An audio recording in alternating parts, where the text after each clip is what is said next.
todos, a paz do Senhor Jesus. Sejam todos bem-vindos a mais um podcast Unidas pela Oração. Antes de mais nada, nós queremos agradecer a sua participação nesse podcast.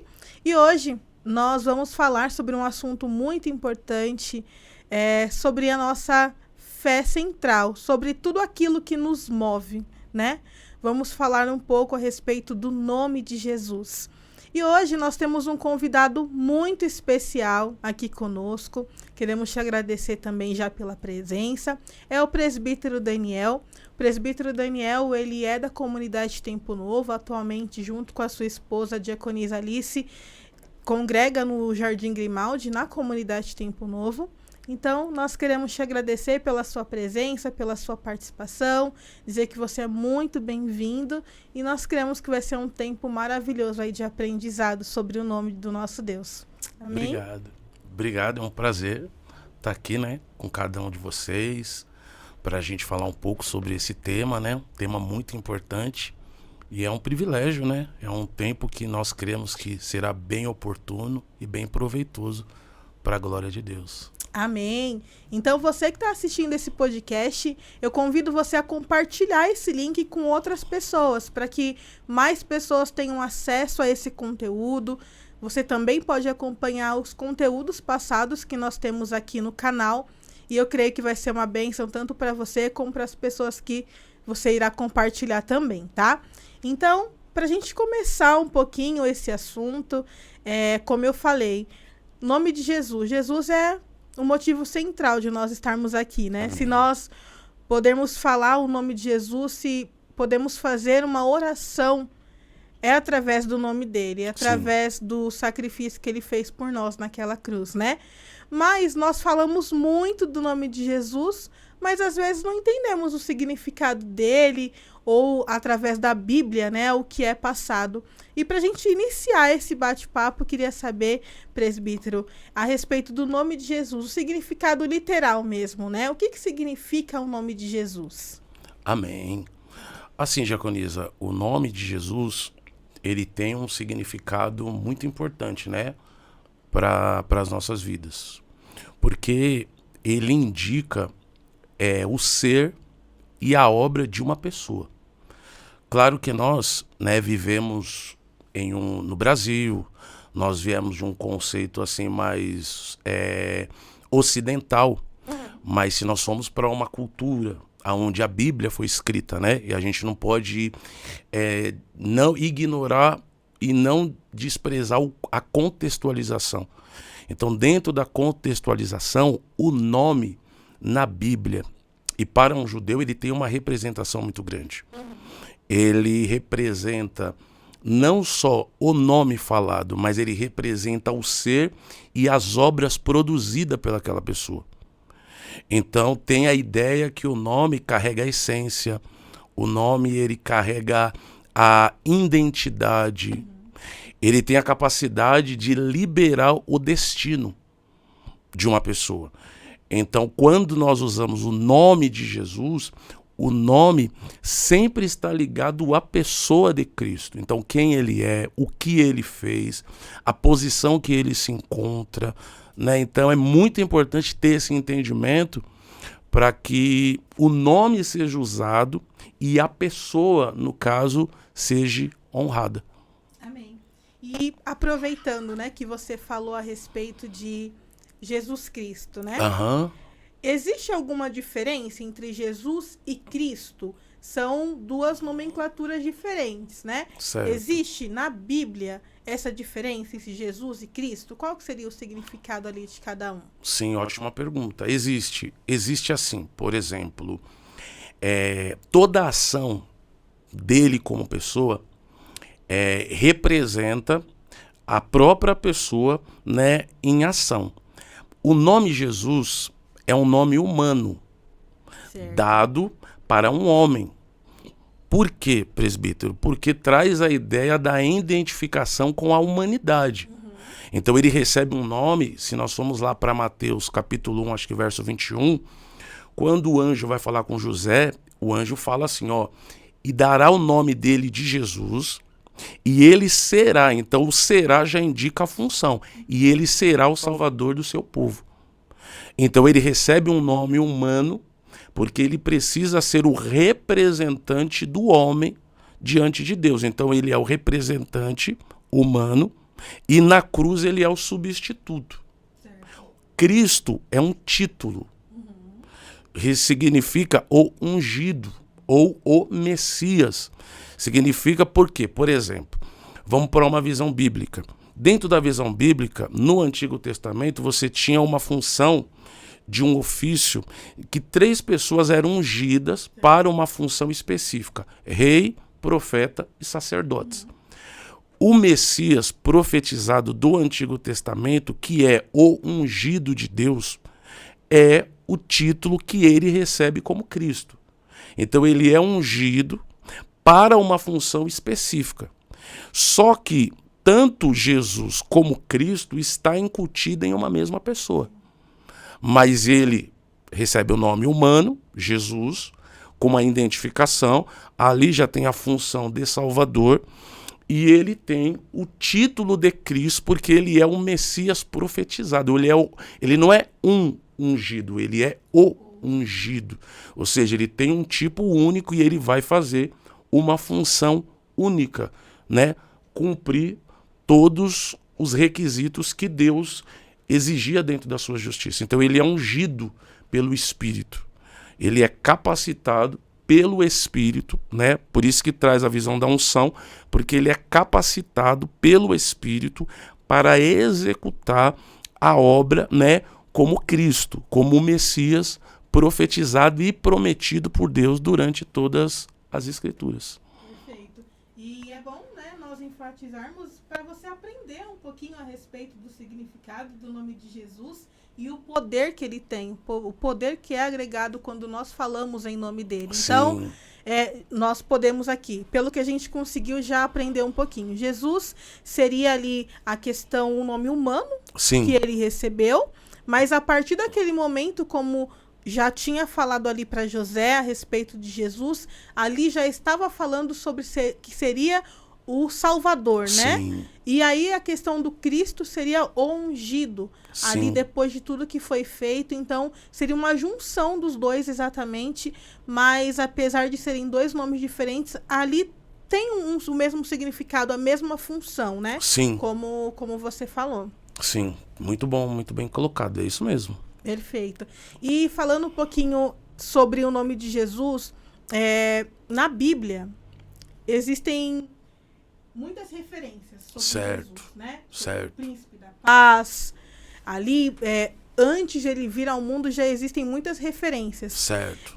Como nós podemos identificar ali na palavra ou na Bíblia outros títulos que foram agregados a Jesus, né?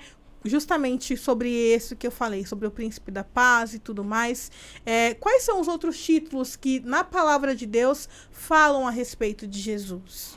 Então, Diaconisa, são vários os títulos, né? Dentro de uma linguagem bíblica, são várias atribuições que são dadas a Jesus, profeticamente, por meio de profecias.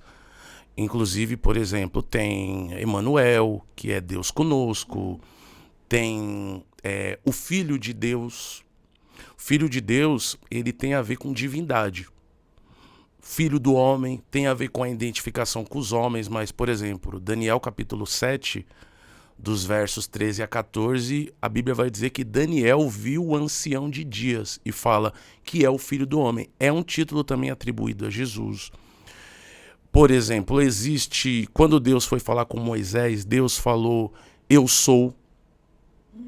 Essa palavra, eu sou, tem a ideia de autoexistência, autossuficiência, não está condicionado a um tempo específico, ele é.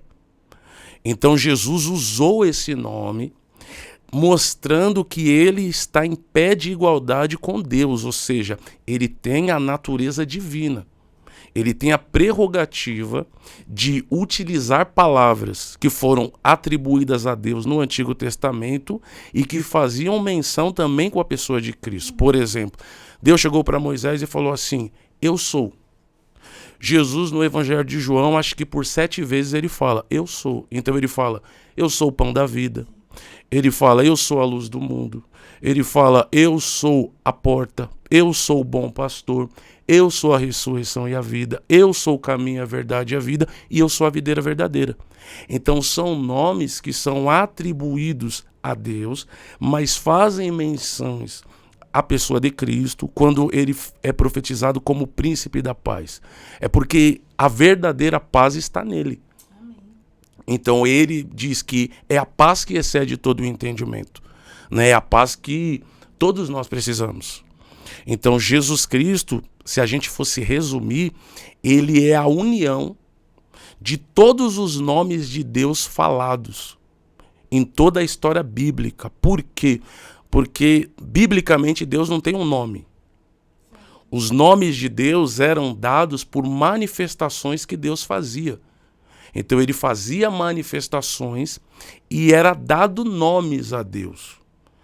Então o nome de Jesus engloba todos os nomes que foram atribuídos a Deus. Jeová Rafá, Jeová Sabaote, Jeová Jireh.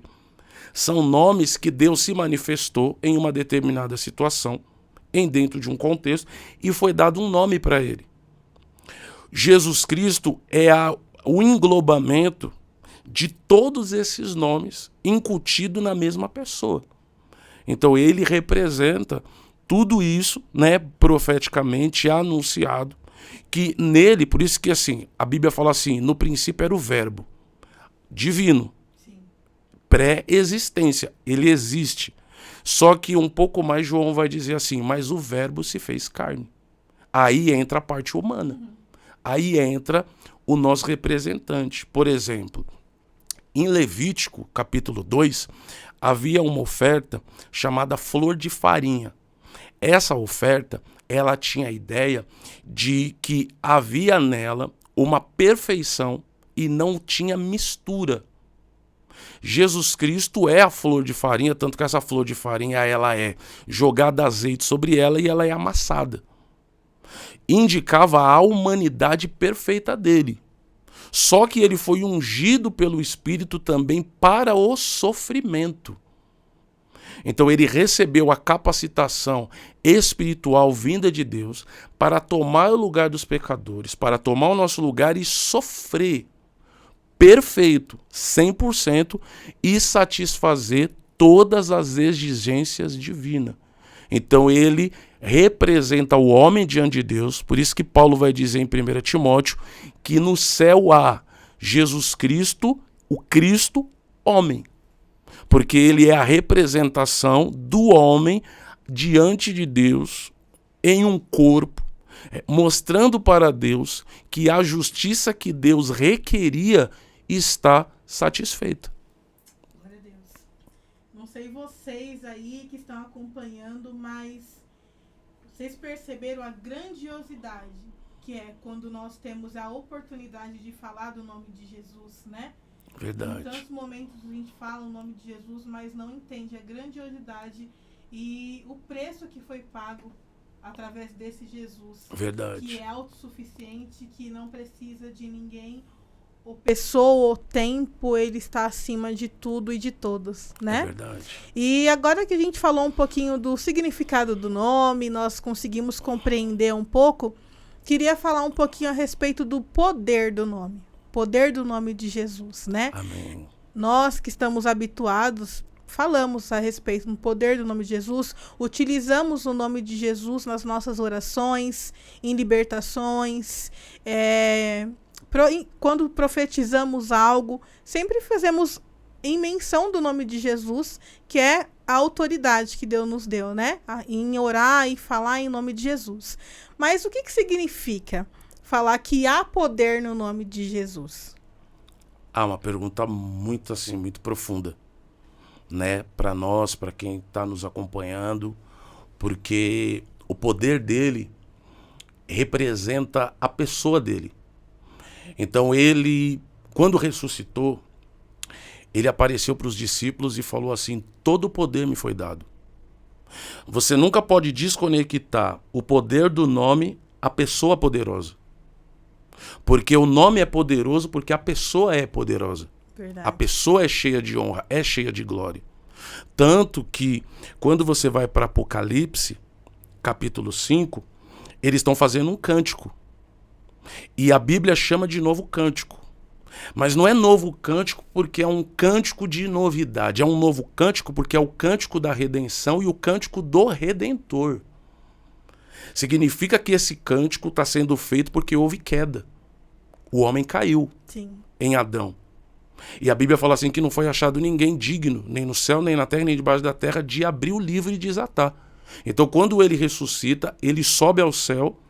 E quando ele entra, a Bíblia fala assim que aquele que está sentado no trono passa para ele o livro. Ele abre. Então o cântico é dado. Então houve uma queda, infelizmente, houve uma queda nos nossos primeiros pais, Adão e Eva. Isso é uma realidade para todo ser humano, para todo indivíduo. Diaconisa, o que a Bíblia está tentando mostrar? Existem dois cabeças, representantes da humanidade. Deus fez aliança com dois homens. É uma aliança de raça. O que essa aliança estava incutido? Ambos são representantes de uma humanidade. Então você pega Adão. Adão é o cabeça de uma humanidade. Quando ele cai, toda uma humanidade cai juntamente com ele, porque ele é um representante, ele é um cabeça. Porque ele tem uma aliança de Deus. O que a aliança envolve? A aliança, se ela é quebrada, tudo que está ao redor dela vai sofrer consequência. Por que nós somos pecadores? Porque houve uma quebra de aliança de Adão com Deus, o primeiro cabeça, e toda a humanidade é afetada por isso. Não tem como fugir disso. Aí a Bíblia fala assim que Jesus é o segundo homem. Por quê? Porque Deus fez a primeira aliança com Adão, primeiro. Jesus é o segundo homem. Paulo vai dizer isso em Corinto. Porque Jesus agora é o cabeça de uma nova raça. Por isso que a Bíblia vai dizer que aquele que está em Cristo é uma nova criatura. Mas o termo ali, nova criatura, é nova criação. Nasceu de novo. Por quê? Aí vai um ponto importante para a gente, dentro desse tema importante. O verbo se fez carne. Certo. Como que Jesus entrou no mundo dos homens? Se fazendo carne. Sim. Ele já existia como Deus. Jesus é Deus. Né? Em essência, ele falou, eu e o Pai somos um. Ele estava indicando divindade. Ele falou, o Pai trabalha e eu também trabalho. Ele estava falando de divindade. Ele é o Filho de Deus, ser divino.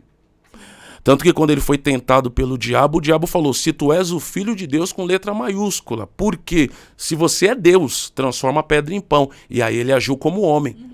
Nem só de pão viverá o homem, mas de toda a palavra que sai da boca de Deus. Porque ele está nos representando. Então Jesus ele tem essa prerrogativa, essa autoridade sobre ele. E a Bíblia está mostrando o seguinte, que esses dois cabeças são os representantes da humanidade. O primeiro caiu, a humanidade cai com ele. Jesus é o segundo. E a Bíblia vai falar que ele é o último homem, ou o último Adão. Por quê? Porque não haverá outro. O que a Bíblia está nos levando a entender e fazer todas as pessoas entenderem? Jesus Cristo é o único Senhor e Salvador da humanidade. Não tem outro. A presença dele provoca nas pessoas uma reação, uma decisão. Ele disse assim, e o julgamento é esse, não é que é julgamento, é a causa. A causa do julgamento é, a luz veio ao mundo. Jesus só quieto já provoca reações. Jesus sem falar nada já provoca decisão. O sim é decisão, o não é decisão e a indiferença e rejeição é decisão do mesmo jeito. Não tem como você entrar em contato com a pessoa de Cristo e, biblicamente falando, a pessoa não reagir a isso. Ela vai reagir dentro de uma decisão. Ou ela vai dizer sim, ou ela vai dizer não, mas não existe campo neutro. Entendeu? Não tem como ela assumir uma neutralidade e dizer eu estou dentro de uma neutralidade e aqui eu estou seguro. A neutralidade dela é uma decisão que ela tomou de ser neutra. Porque a presença dele provoca reações. Ele chegava diante das pessoas quieto e aquilo já provocava nas pessoas. Porque é a presença dele, porque ele é a luz do mundo. Porque ele é a verdade absoluta. Entendeu? Então, ele é o último homem, porque ele é o único e suficiente Salvador. Porque Deus fez aliança com o primeiro, ele caiu, e Jesus é aquele que estabelece a nova criação. Então, ele entrou no nosso mundo se fazendo carne. Como que as pessoas agora entram no mundo de Deus? Nascendo de novo. Por isso que ele falou, aquele que não nascer de novo não pode entrar e nem ver. Porque para ele entrar no mundo dos homens, ele se fez carne. Ele é Deus e se fez carne para entrar no mundo dos homens. Para os homens entrarem no mundo de Deus, fazerem parte do reino de Deus, eles têm que nascer de novo. É uma realidade bíblica inegociável. E Jesus é a nossa esperança, né? Sim. Muitas pessoas, elas têm o costume de falar, né? Quando Adão pecou, mas eu não tenho responsabilidade nisso e tudo mais. Mas a partir do momento em que nós cremos e confiamos em Jesus, nós também temos a esperança. Sim. Então, existe um poder de escolha nosso, de seguir a esse Jesus, de seguir a esse Cristo e reconhecer que ele é tudo para nós e todos para nós também. E a partir do momento em que nós vamos caminhando ao longo dessa conversa, entendendo um pouquinho mais a respeito desse Cristo, é uma chance de nós ouvirmos e aceitarmos a Ele, né? Na verdade, de voltar para Ele, porque foi Ele que nos aceitou e Ele que nos chamou em primeiro lugar, né? Verdade. É uma oportunidade rica, e você que está ouvindo esse podcast, que não seja somente um estudo, mas que seja um momento de reflexão para você entender o porquê que nós seguimos a esse Jesus que é tanto falado, né? Qual é o motivo? E esse é o motivo, né? Do nosso Cristo. E falando um pouquinho ainda a respeito do poder, lá em Filipenses 2, fala sobre o nome de Jesus, né? Certo. Que todo joelho se dobrará, toda língua confessará. E fala também a respeito de que, tem até aqui escrito, fala sobre o nome mesmo, sobre ele ser exaltado, certo, acima de todos os nomes, certo, né? Que Deus lhe deu uma posição em que ele está acima de todos os nomes. E eu queria que você falasse um pouquinho a respeito disso também aqui pra gente, para que a gente consiga compreender essa passagem onde é muito falada também, mas hoje a gente tem a gente tem esse tempo de conseguir falar mais a respeito desse tema. Então, se você puder falar um pouquinho também. Muito oportuno. Sim. Muito oportuno, porque é um texto muito profundo, né? Sim. No qual você citou, o Filipenses 2. É uma base da nossa fé, porque esse texto, ele comunica o esvaziamento, né? Uhum. Que muitos chamam de o kenosis, que é o autoesvaziamento. Né? Então significa que a Bíblia vai dizer que, embora ele sendo Deus, ele não usurpa, né? Sim. Ele não toma a prerrogativa de ser igual a Deus. E aí o texto vai mostrando que ele vai se esvaziando. Né? O texto nos ensina que ele se faz servo e depois ele se faz homem, e ele é obediente até a morte de cruz. E aí a Bíblia fala assim que Deus soberanamente o exaltou. Sim. Ele deu um nome. Então esse nome, por exemplo, né, dentro de uma visão prática, uhum, dentro de uma visão bíblica, no Antigo Testamento, o nome de Deus, ele não era traduzido, vamos se dizer assim, era o que os estudiosos chamam de um tetragrama. Era um tetragrama no sentido que, assim, eles não pronunciavam o nome de Deus, tamanha era a reverência. Então, quando um escriba ele ia escrever o nome, ele usava uma pena, e aquela pena que ele usou para escrever o nome, ele nunca mais usava. Porque o nome de Deus eles pronunciavam somente em momentos específicos. O que isso quer dizer para o nosso entendimento? Significa que quando Deus deu a ele o nome de Senhor, deu para ele o mesmo sentido que o nome de Deus, ou acho que Yahvé, Adonai ou Jeová, é atribuído. Então significa que quando eles foram traduzir por o Novo Testamento, eu acho que a Septuaginta, eles colocaram um termo de Senhor em Jesus, que é chamado de, acho que de Curios, ou Kyrios. Significa dono. Significa soberano. E é um título que era atribuído somente a Deus. Deus é soberano. Sim. Por que Deus é soberano? Porque Deus não é movido por nada fora dele. Ele tem o controle de tudo, ele rege todas as coisas, né? Ele faz tudo conforme o conselho da sua vontade. Quando Deus o ressuscita e o exalta, e por que ele é ressuscitado? Porque ele se humilhou. Então, quando ele, por exemplo, profeticamente, ele sobe aos céus, e o Salmo 24 diz isso, ele diz assim, abram os portões. Não é um pedido, é uma ordem. É uma ordem. Por quê? Porque ele tem o mérito. Nós não temos o mérito, nós temos a graça. Sim. Nós somos salvos pela graça, porque graça e mérito na parte humana não andam junto. Uhum. Então ele não, ele tem o mérito, ele tem a prerrogativa.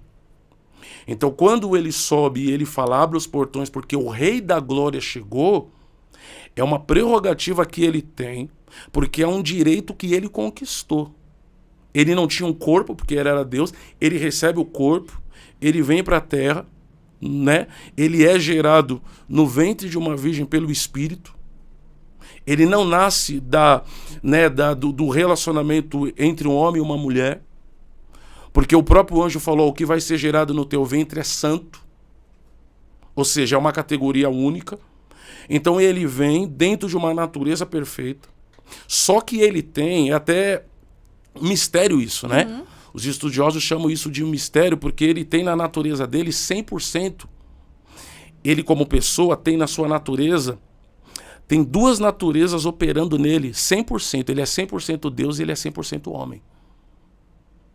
Ele não é metade uma coisa, metade a outra. Ele tem a 100% das duas naturezas. Então você tem uma pessoa só, Cristo, Jesus, com duas naturezas operando 100% dentro dele, a natureza divina e a natureza humana. O que ele fez? Ele se despiu da sua glória. E ele toma a prerrogativa de servo, semelhante aos homens, e ele vem. Uhum. E aí ele recebe o nome, que é sobre todo nome, sim, que é o nome de Senhor. O Salmo 2 diz assim, tu és o meu filho e hoje eu te gerei. O hoje ali eu te gerei é o dia da ressurreição. É um salmo profético, onde Deus estava dizendo que ele receberia um nome por vencer a morte e ressuscitar ao terceiro dia. E ele recebe esse nome. Então entra naquilo que a gente falou anteriormente. O nome é poderoso porque a pessoa é poderosa. Porque a pessoa é gloriosa, porque a pessoa fez o que nenhum mortal poderia ou pode fazer. A Bíblia diz assim que não há um nome dado aos homens, outro nome dado aos homens pelo qual eles podem ser salvos. Não há. Uhum. Não há. A Yara tem uma pergunta, vai fazer aqui, aproveitar que está conosco, vai fazer também, né? Pode falar, Yara. E assim, né? E é interessante, presbítero, isso que o senhor falou, porque essa menção de que o nome é poderoso porque a pessoa é poderosa, nós não estamos falando de uma pessoa que não está viva. Isso. Né? Perfeito. Nós não estamos falando de uma pessoa que está sepultada e o nome tem poder de uma pessoa que morreu e não ressuscitou. Nós estamos falando de uma pessoa poderosa e de um nome poderoso porque essa pessoa está viva. Isso. Né? Essa pessoa habita entre nós através da ressurreição, né? Então isso é importante de a gente colocar assim como uma menção numa clareza para pessoas também que estão conhecendo hoje, né? Ouvindo hoje, às vezes até pela primeira vez, sobre esse nome, sobre essa pessoa maravilhosa. Então, essa pessoa está viva, né? Isso. E ela habita entre nós. Por isso que esse nome é tão poderoso, né? É maravilhoso. Quando a gente vai falando um pouquinho a respeito do tema, e nós que vivenciamos e vemos, né, o nome de Jesus nas nossas vidas, a gente consegue ver a grandiosidade e o poder que é mencionado na palavra tanto em coisas grandiosas como nas pequenas coisas também na vida do cristão. Verdade. E falando a respeito disso, nós que temos vivemos a palavra de Deus, Perfeito. nós cremos em Jesus Cristo, Aham. que morreu, ressuscitou, está vivo, como a Yara falou. E nós já sabemos, mas é interessante a gente deixar aqui claro. Existe derrota para quem vive baseado nesse Jesus? Não existe derrota, né? Não tem como nós vivermos debaixo de derrota. Não. Podemos até viver um momento turbulento, mas em derrota não, porque nós estamos vivendo debaixo desse Cristo, debaixo da palavra que Cristo liberou sobre as nossas vidas, não é verdade? Sim, perfeitamente. Não tem. Até assim, é um conceito muito forte, porque Deus não conhece derrota, né? Deus não sabe, a palavra derrota não existe para Deus. Sim. Porque Deus, na natureza de Deus, não existe isso.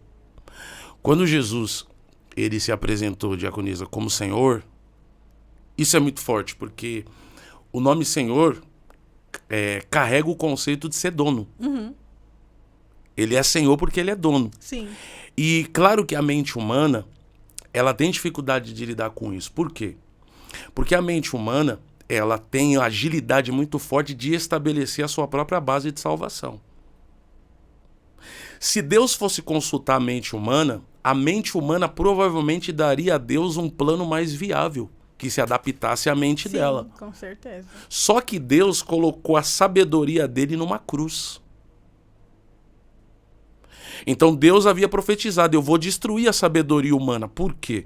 Porque a sabedoria humana, ela quer um plano que se adapte mais à sua prerrogativa, à sua ideia. Não, Deus colocou a sabedoria dele numa cruz, fazendo com Cristo, e Paulo disse, eu prego Cristo e Cristo crucificado. Uhum. E ele fala assim, é o poder de Deus. Tem coisas que o ser humano ele colocaria para que nós humanos entendêssemos, mas não é dessa maneira, não, né? Não. Tanto que assim, biblicamente falando, ou o ser humano recebe a sabedoria de Deus, que é Cristo, ou ele vai perecer na sabedoria dele. Porque Deus não consultou a sabedoria do homem para salvar o homem, você entende? Sim, entendo. Então não existe isso assim, quando a Bíblia fala que Deus amou o mundo de tal maneira é que Deus salva o homem da maneira de Deus e não da maneira do homem. Não é o homem que decide como ele vai ser salvo, o dia que ele vai ser salvo. Então essa visão de que eu vou esperar o tempo para aceitar um Senhor, um Salvador, é que a pessoa acredita que Deus vai salvar ela dentro da maneira dela. Não, Deus salva dentro da maneira dele. E ele mostra a sabedoria dele no sentido de demonstrar que a sabedoria dele está incutido o poder que ele realizou. Então Jesus se apresentou como Senhor, por exemplo. Os discípulos também tiveram dificuldade de lidar com isso. A mente humana tem dificuldade de lidar com isso. Jesus se apresentou como Senhor, você imagina. Para os discípulos. Aí mais um pouco à frente, Jesus chega para Pedro e fala assim, Pedro, ele dá uma visão para Pedro de vários répteis, né, em um lençol. E ele fala para Pedro assim, ó, mata e come. Aí Pedro, na mesma linha de frase, fala assim, ó, não, Senhor. Ele está chamando Jesus de Senhor e está dizendo não. Na mesma construção da frase não cabe. Só que ele cometeu o mesmo erro que Moisés, porque quando Deus chama Moisés lá em Êxodo 4, Moisés fala assim, Senhor, envia outro. E a Bíblia fala que Deus se irou. Por quê? Porque se você está chamando Deus ou Jesus de Senhor, dono, e está dizendo não, então você não acredita no que ele está fazendo. Porque o Senhor é dono. É controverso. Justamente. Então, aí você vê Paulo. Paulo não. Quando Paulo cai em terra, Paulo fala assim, o que queres, Senhor, que eu faça? Significa que ele entendeu o senhorio da pessoa que estava falando com ele. Então ele é Senhor porque ele tem a prerrogativa, ele é dono de tudo. Pega, por exemplo, você pega uma família. Ele criou a família. Sim. Porque a família é uma instituição divina criada por Deus. Sim. Mas a família não existe para a família existe para Deus. Então, se ele é o dono da família, porque a família é uma criação divina, então significa que ele é e deve ser o senhor daquela família. Sim. Ele deve ser o senhor daquela casa, ele deve ser o senhor daquele lar. Porque é uma instituição que carrega a mente divina e não a mente humana. Traz a ideia que é um Deus, é um Senhor que criou. Então, quando esse Senhor chamou pessoas, e chama até hoje, e ele deu a ordem, vão. Ele falou, todo o poder me foi dado, vão no meu nome. É inegociável. A igreja ela tem que entrar nesse id, ela tem que entrar nesse imperativo, porque é uma ordem, não é de um profeta. Não é a ordem de um humano, é a ordem de um Senhor. Ide e pregai o Evangelho. E a partir do momento que, quando nós aceitamos a Jesus, né? Nós aceitamos como Senhor e Salvador. Perfeitamente. Então, o não existe. Quando o Senhor dá uma ordem ou um mandamento, não tem como existir esse não, é inegociável. Né? Ele vai provocar questões. Porque ele tem, né, a prerrogativa, ele é o nome. Ele é o nome por Deus dado aos homens para que os homens sejam salvos. Sim. Né, para que os homens alcancem a salvação. Então a proposta do Evangelho, olha só que interessante. A Bíblia diz assim que Deus estava em Cristo se reconciliando com os homens. Então Deus estabeleceu um caminho. Certo. Como é que Deus veio até nós? Em Cristo. Deus estabeleceu um caminho de vir até nós através de Cristo. Aí Jesus pega e fala assim, eu sou o caminho. Por quê? Porque o mesmo caminho que Deus vem até nós temos que ir até Deus. É o único caminho. Você pega, por exemplo, lá em Gênesis, houve a queda. Aí Deus, de uma maneira ali figurativa, porque é uma revelação progressiva, Deus ele vai dar o Evangelho. Ele mostra que ele vai enviar um justo no lugar dos injustos. Ele vai enviar alguém santo, sem pecado, sem mancha, sem corrupção, sem mácula, e essa pessoa vai entrar na morte no lugar dos pecadores. Deus dá o que é muito chamado de proto-evangelho. Deus dá um princípio do evangelho ali em Gênesis 3,15. Tá. O tempo passa. A gente não sabe, assim, o tempo, basicamente, como deu, mas provavelmente Adão e Eva ensinou isso para os seus filhos. Tanto que quando Eva tem Caim, o nome de Caim, no nome de Caim já tem o contexto de salvação, porque ela acreditava que era Caim. Então ela acreditou no plano da salvação. Ok, não era Caim, porque profeticamente, né, ele viria com uma natureza sem pecado, sem mancha. Só que Deus ali gerou um sacrifício, cobriu eles com a pele de animal e mostrou para eles um caminho. Quando eles foram oferecer oferta, Abel vem, pega a gordura do animal e leva até Deus. Deus aceita. Olha como é que a Bíblia nos ensina. Deus aceita Abel e aceita a sua oferta. Quando Caim vem, ele pega a oferta da terra e ele vai até Deus. Deus rejeita primeiro Caim e depois a oferta. Por quê? Porque Caim veio por um caminho que Deus não havia vindo. E essa é uma questão que essa rejeição ela irá acontecer no último dia. Por isso que Jesus falou, eu sou o caminho. E ninguém vem ao Pai a não ser por mim. Por quê? Porque Deus veio até vocês através de mim. E para vocês irem até Deus, vocês só podem ir através de mim. Amém. Então ele fala, eu sou o caminho, a verdade e a vida. E ninguém vem ao Pai a não ser através de mim. Amém. Glória a Deus. Agora, nós vamos entrar em uma parte um pouco polêmica, né? Eu acredito que você que está assistindo, não sei se você é cristão ou não tem problema. Nós estamos aqui justamente para propagar e divulgar o Evangelho, divulgar o nome de Jesus. Mas nós colocamos algumas perguntas polêmicas aqui, na qual você pode também já ter se perguntado algum dia, ou você nesse momento pode estar se perguntando aí, né? Então, nós colocamos essas perguntas justamente para que você entenda de todas as maneiras o nome de Jesus. E a primeira pergunta que eu queria fazer você pode ter se perguntado aí, se o nome de Jesus é tão poderoso assim como nós estamos falando, por que existem tantas dificuldades em nosso meio e tanto sofrimento em nosso meio? Às vezes as pessoas podem caracterizar esse sofrimento com justamente se Deus é tão poderoso, se Jesus é tão poderoso, por que eu estou passando por isso? Sim. Essa seria a primeira pergunta. É bastante interessante. Porque assim, Jacoriza, o sofrimento, ele é uma realidade humana. Qual que é a proposta bíblica? Qual que é a proposta do Evangelho? Qual que é a proposta de Deus para o homem? E se a gente fizer uma leitura da palavra de Deus, nós vamos ver que o sofrimento estava ali. Então, o conceito bíblico é que Deus veio para lidar com o nosso maior inimigo, que se chama morte. Uhum.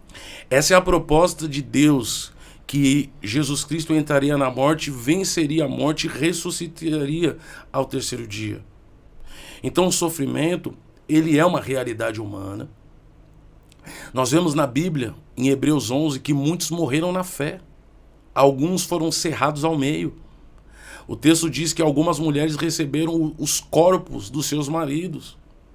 Então não é uma fé que tira o sofrimento, Certo. mas é uma fé que faz com que te comunique, melhor dizendo, que esta fé, né, até como a Yara falou, é uma fé que se relaciona com uma pessoa viva. Amém. E esta pessoa viva venceu a morte.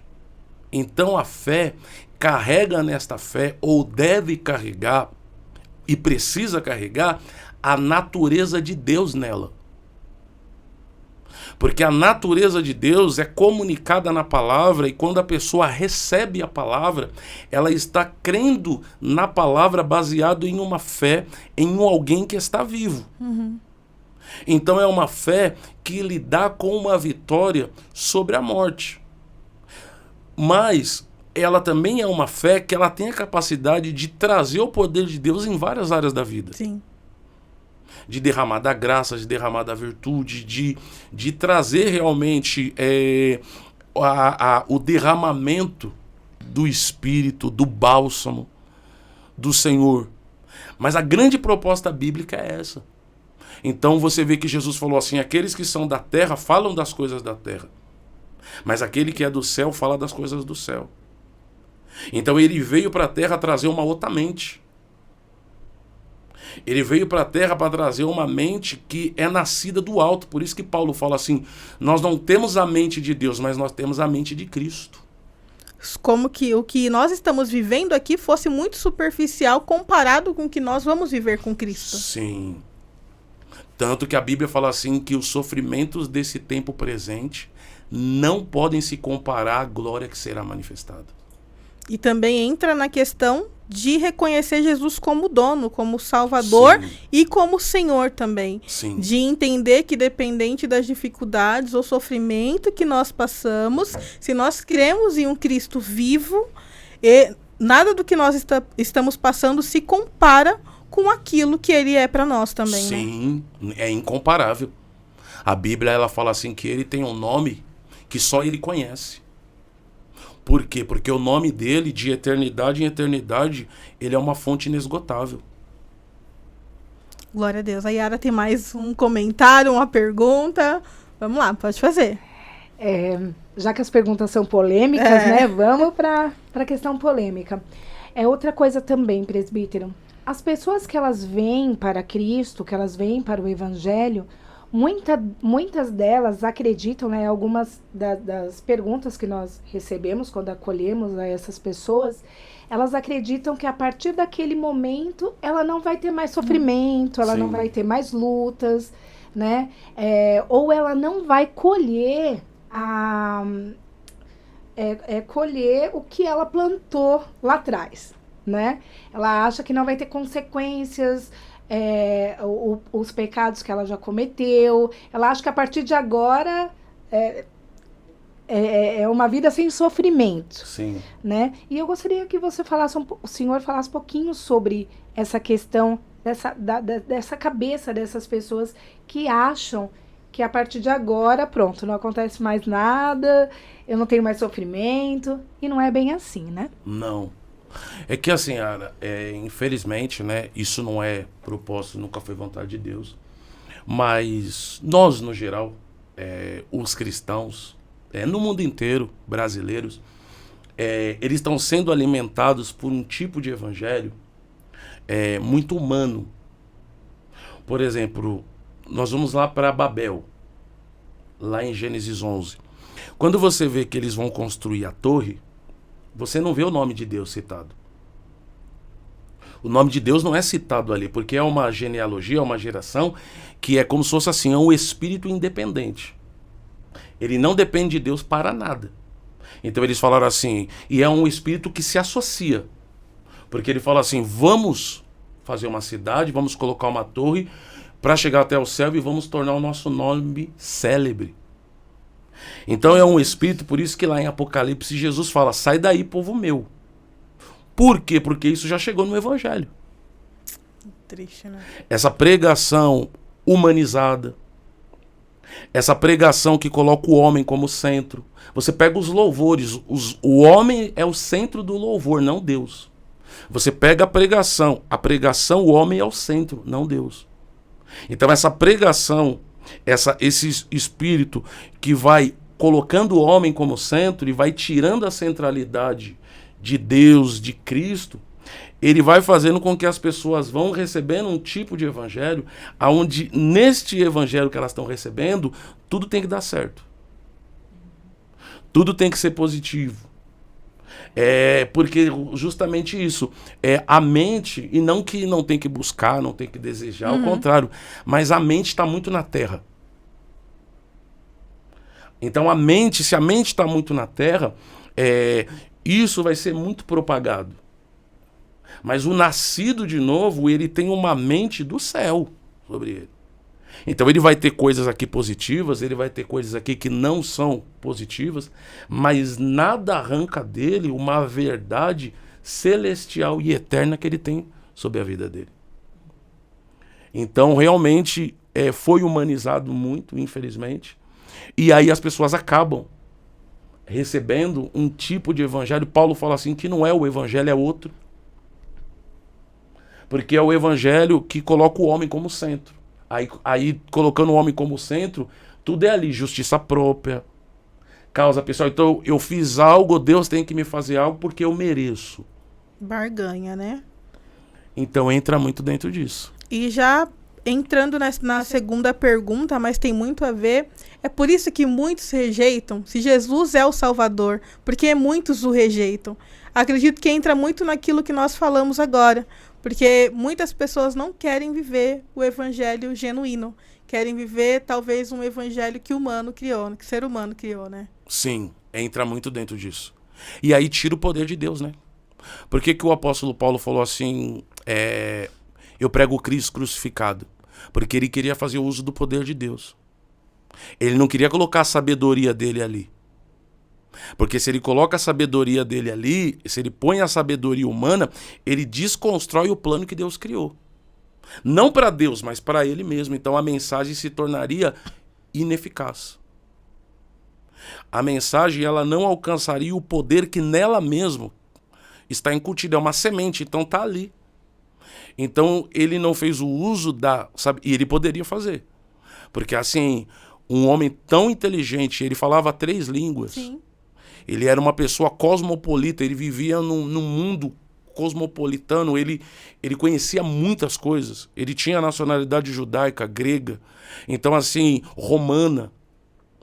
Ele poderia fazer um uso da sabedoria humana e ele deixaria todo mundo impactado. Ele falou assim, quando eu estive entre vós, eu nada quis saber a vosso respeito, a não ser Cristo e cruz crucificado. Ele fala assim, para que a fé de vocês não se apoiasse na sabedoria dos homens, mas no poder de Deus. Amém. Outra pergunta bem polêmica, eu acredito que talvez pessoas tenham dúvida, é a respeito quando nós oramos, né? Nós oramos em nome de Jesus. E muitas pessoas podem se perguntar, por que nós temos que orar em nome de Jesus e não podemos orar em nome diretamente a Deus? É porque assim, biblicamente falando, né? Até para quem também está nos assistindo, eu não posso ir no meu nome. Porque o meu nome representa os meus méritos. O meu nome carrega o que eu faço, o que eu produzo. Jesus é o nome dado porque os homens não podem ir no nome deles diante de Deus. Presbítero, Deus pode me receber no meu nome? Não, Deus não pode nos receber no nosso nome. Teve um intermediador entre o homem e Deus, né? Por isso que a Bíblia chama que ele é o mediador. O que é um mediador? O mediador é alguém que se coloca no meio. Sim. E ele vai pleitear dois lados que estão em conflitos.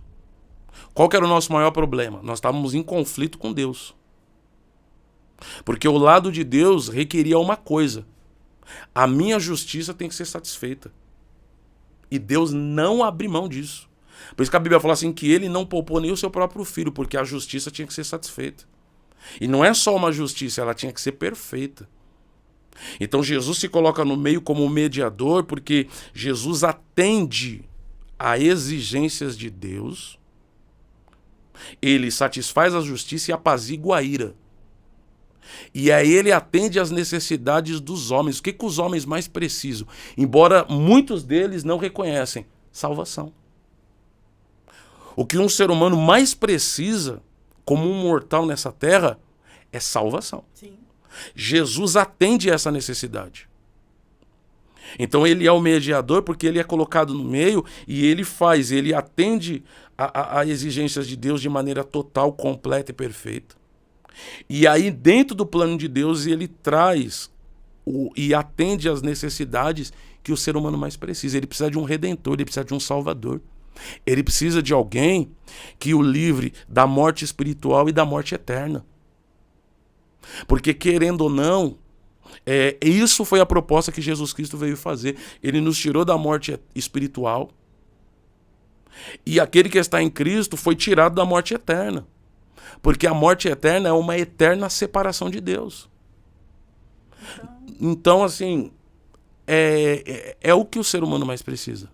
Então, falar apenas que crer em Deus não é o suficiente. Você também tem que crer que existiu um mediador entre você e Deus. Sim. Para que você realmente seja salvo. Né? Sim, porque o meu nome vai carregar o meu mérito. Né? É como se, por exemplo, assim, a gente falou um pouco antes sobre Caim. É como se Caim tivesse ido no mérito dele, não de outro. Aí Deus não pode receber. Os méritos são todos dados a Cristo. Por isso que a Bíblia fala assim, que a ele é dado toda a honra, toda a glória e todo o louvor. Sim. Então, nós vamos no nome dele porque nós não podemos ir no nosso. E uma última pergunta. Só confessar o nome de Jesus é suficiente para a salvação? Apenas estou aqui, confesso, aceito, confesso o nome de Jesus. Isso é o suficiente para a salvação? É o fundamental, mas precisa ser visto de uma maneira mais ampla. Porque a palavra confessar significa falar igual. Ela tem a ideia que você... Por quê? Deus ressuscitou Jesus, deu a ele um nome e declarou: ele é Senhor. Então Deus fez uma declaração. Quando a pessoa confessa, ela está falando igual a Deus. Deus declarou que ele é Senhor e eu o confesso como Senhor. Só que aí entra naquilo que a gente anteriormente também já tinha falado. Você confessou uma pessoa viva. Então, se eu confessar, não pode estar desligado do seu estilo de vida. Sim. Porque o que uma pessoa acredita molda a maneira como ela vive. Então, confessar, a Bíblia fala, Romanos fala isso. Se você confessar, né, com a boca, crendo no coração, você será salvo. Só que o apóstolo Paulo falou assim em Filipenses: desenvolvei a vossa salvação com temor e com tremor. Por quê? Porque se algo está sendo desenvolvido, é porque eu acredito na confissão que eu fiz. Porque a minha confissão me ligou a uma pessoa viva, ressurreta, e essa pessoa viva e ressurreta que está viva, está me conduzindo em uma caminhada de fé. A sua vida deve reproduzir aquilo que você acredita, né? Sim. Tanto que assim, Diaconisa, na Bíblia a palavra andar significa estilo de vida. Então a Bíblia fala assim que Jesus, aí depois pega aqueles que acreditam em Jesus e fala assim, né, andai nele. Por quê? Porque o andar reflete o estilo de vida moldado por aquele que eu confessei. Sim. Tem mais alguma pergunta, vocês? Não? E usando um exemplo, assim, bem para que nós venhamos entender, né? Nós utilizamos muito isso. Por exemplo, você é casado. Não tem como você se comportar ou agir como uma pessoa que não tivesse alguém ao seu lado, né? Verdade. De uma forma bem simples e bem superficial mesmo. Como nós confessamos o nome de Jesus e queremos andar da maneira como nós queremos, da nossa vontade, da nossa maneira. Não tem como, né? Sim. Assim como nós falamos a respeito de que se nós acreditamos em um Senhor, nós temos que cumprir e obedecer aos mandamentos que ele determina pra gente, né? Sim. Não existe você confessar ou falar que segue ou que vive a um Cristo, mas você não viver de maneira como ele determina na sua palavra, né? Sim. Isso é muito importante mesmo. Perfeito. Então, tem mais uma pergunta? Vamos lá, tem mais uma pergunta da Ieda. Pode fazer. Olá, tudo bem? Baseado nisso que a Michelle acabou de mencionar, de viver aqui, de proclamar, aceitar o nome do Senhor e não viver aquilo que Ele tem para as nossas vidas. E muitas das vezes, como o presbítero já nos ensinou aqui nesse momento, que tem que cumprir tudo aquilo que Deus tem para as nossas vidas. E muitas das vezes nós limitamos, falamos como viver o que Deus tem para as nossas vidas. Como descobrir, não sei se você conseguiu compreender, Sim. como falar assim, eu sei que é isso que Deus quer para minha vida. Você consegue responder? Sim. É que é uma pessoa viva e é uma palavra viva. Então, se essa palavra, que ela é viva, ela se torna viva em mim, ela traz tudo aquilo que é real que Deus deseja para a minha vida. Então, a palavra de Deus, ela tem a capacidade de trabalhar em qualquer área da vida de uma pessoa. Porque é uma palavra viva. Paulo disse assim que Hebreus diz que ela é viva e ela é eficaz. Viva ali é porque é Cristo. E ela é eficaz porque ela funciona dentro da vontade de Deus, dentro do propósito do Senhor. Então ela é altamente suficiente. Quando Paulo ele vai mostrar a grandeza do Senhor Jesus em Colossenses, ele justamente vai mostrar isso. Ele vai mostrar que Jesus Cristo é suficiente para tudo que uma pessoa precisa. Então, se uma pessoa, né, qualquer pessoa, Deus não faz acepção de pessoas. Por quê? Porque Deus não dá um plano para um e um plano para outra. O meio de salvação é um só.